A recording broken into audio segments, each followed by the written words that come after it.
On apprend que la Chine accentue son soutien militaire caché à Téhéran. Le New York Times nous apprend que des entreprises chinoises préparent des ventes secrètes d'armes à l'Iran. L'opération prévoit l'acheminement de ces armes via d'autres pays afin de dissimuler l'origine de ces cargaisons. Le New York Times parle de technologies dites à double usage, c'est-à-dire des équipements qui peuvent à la fois avoir une utilisation civile mais aussi militaire. C'est quand même qu'il est prévu pour les Américains. Le Pentagone pense qu'en 2027, la Chine sera en mesure de contester finalement l'intégrité territoriale de Taïwan. 2027, c'est quand même l'année prochaine. Oui. Alors peut-être que maintenant, en plus, les Américains doivent beaucoup plus s'inquiéter parce que comme ils ont dépensé beaucoup de munitions qui auraient pu servir dans le cadre d'un conflit avec la Chine, il y a maintenant un souci finalement de crédibilité pour défendre Taïwan. Et là, on pourrait rediscuter sur finalement le contexte géopolitique, sur oui ou non la Chine osera aller à Taïwan et est-ce que les États américains protégeront Taïwan.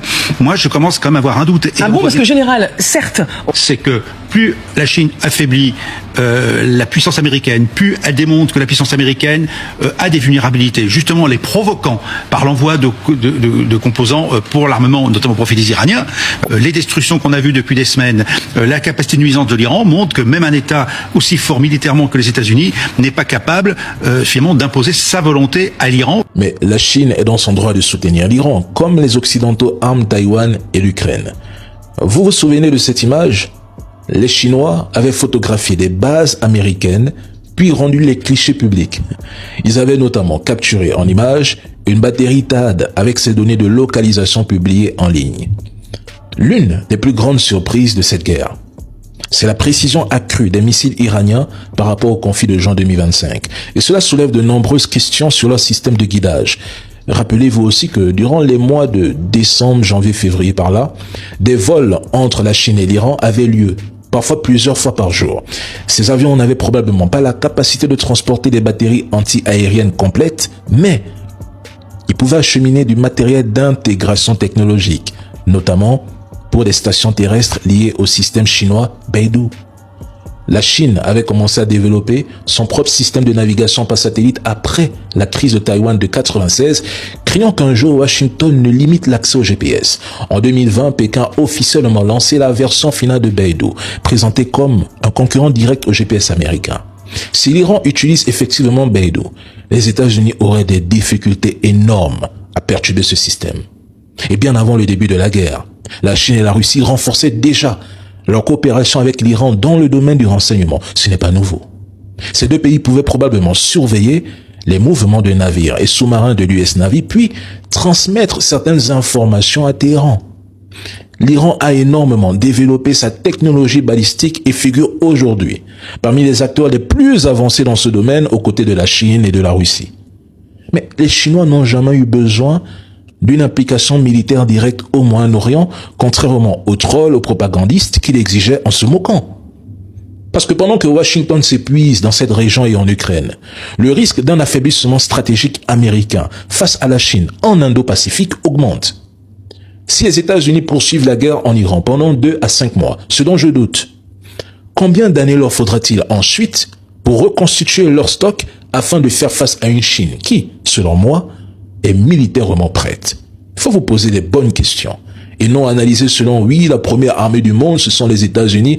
Hey, dans une guerre asymétrique, le rang ne compte plus. On écoute. Je pense que les renseignements montrent clairement que le régime est plus puissant que jamais, plus solidement ancré que jamais. C'est un régime encore plus intransigeant que sous le dernier ayatollah. Et ils ont réussi à survivre à de nombreuses attaques menées tant par Israël que par les États-Unis. Les renseignements indiquent aujourd'hui qu'ils disposent d'une capacité de missiles plus importante que ce que nous leur accordions. Près de 60% de leur puissance de frappe a été rétablie, non seulement en termes de lanceurs, mais aussi en nombre de missiles. Ajoutez à cela ce qui, selon moi, constitue leur plus grand levier de pression, la fermeture du détroit d'Ormuz. Je pense qu'à l'heure actuelle, on ne parviendra pas à sortir de cette impasse pour mettre fin à cette guerre tant que les États-Unis n'auront pas trouvé un moyen d'ouvrir le détroit d'Ormuz. Mais le problème, c'est que l'histoire nous a toujours enseigné qu'on ne peut pas bombarder pour obtenir un changement de régime. On a essayé ça au Vietnam, ça n'a pas fonctionné. On a essayé ça en Irak, ça n'a pas fonctionné. Un changement de régime ne peut se produire que si vous attaquez la base, grâce au peuple qui se soulève et qui rend ça possible. Le changement de régime n'était donc pas ce que j'appellerais un objectif réaliste par rapport à cette initiative. Si les États-Unis avaient utilisé la CIA pour tenter de développer un leadership au sein de la population et soutenir cette révolte, ça aurait pu être le moment opportun pour essayer de voir si on pouvait provoquer un changement de régime. Mais nous le disons ici depuis 2 mois, le 28 février. L'Iran n'est pas le Venezuela, ni historiquement, ni technologiquement, ni culturellement, ni géographiquement, ni militairement, ni démographiquement et ni géopolitiquement. Les dirigeants américains ont profondément mal évalué l'Iran, c'est un fait. L'Iran est une grande civilisation, vieille de 5000 ans, dotée d'une culture profonde, d'une résilience nationale et d'une grande fierté. Le gouvernement iranien n'allait pas céder à l'intimidation et au bombardement américain. Nous l'avons dit ici depuis le premier jour de la guerre. L'Iran a développé une industrie de défense nationale avec des missiles balistiques avancés, une industrie de drones locales et une capacité de lancement orbital indépendante, malgré 40 ans de sanctions croissantes. Les progrès technologiques iraniens constituent une réussite nationale remarquable. Mais le processus décisionnel américain est devenu irrationnel. La guerre contre l'Iran a été décidée par un petit cercle de fidèles à Trump, à Mar-a-Lago, sans véritable processus interagence et avec un Conseil de sécurité nationale affaibli. Les avertissements du renseignement américain ont été ignorés avant le début de la guerre. C'est officiel ce que je dis. C'était une guerre de caprice. Son fondement était l'hégémonie américaine, affaiblir la Chine et le grand projet de l'entité dans la région. C'est tout. Et que vous le vouliez ou pas, l'Iran exercera un contrôle opérationnel sur le détroit d'Ormuz, sa posture de dissuasion sera considérablement renforcée et la présence militaire américaine dans le Golfe sera fortement réduite. La plus grosse blague de la soirée, c'est qu'après 2 mois de guerre, Donald Trump déclare encore qu'ils peuvent battre l'Iran en 2 jours. Quelle ironie. Mais avec quelle armée? Quels moyens? 2 mois de guerre, et je le dis, ceux qui critiquent l'Iran, sachez que vos pays n'auraient même pas tenu 5 minutes face à cette campagne de bombardement. À un moment donné, il faut savoir rester à sa place. Regardez cette scène et imaginez un instant si c'était Poutine, Xi Jinping, ou même certains de nos dirigeants africains à la place du président Macron. Imaginez, hein, s'en inverser juste derrière. Leur premier ministre pose un geste jugé déplacé et ignoble, sachant qu'il ne tenait même pas la main du président Macron. Ce qui choque aussi beaucoup de personnes arméniennes, c'est que le président Macron ne s'est ni écarté ni opposé à cette attitude. Au contraire, il semblait accueillir cette attention avec une certaine satisfaction. Mais en bref, l'Union européenne arme progressivement l'Arménie, tout en l'éloignant davantage de la Russie, dans une région où se croisent aussi les intérêts de l'Iran, de la Chine et de la Turquie.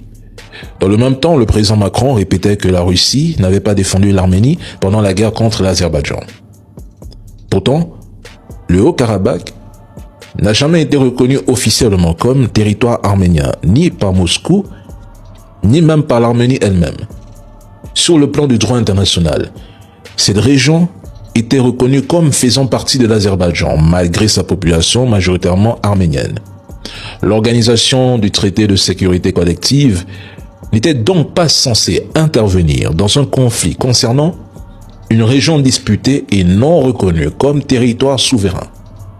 Une intervention militaire directe de la Russie aurait pu déclencher une confrontation régionale avec la Turquie, qui soutient l'Azerbaïdjan et membre de l'OTAN, tout en détruisant l'équilibre stratégique que Moscou tentait de maintenir avec Bakou. Mais aujourd'hui, une autre question se pose. Dans quoi l'Europe embarque-t-elle réellement l'Arménie? Derrière les promesses financières, militaires et diplomatiques, que cache-t-elle?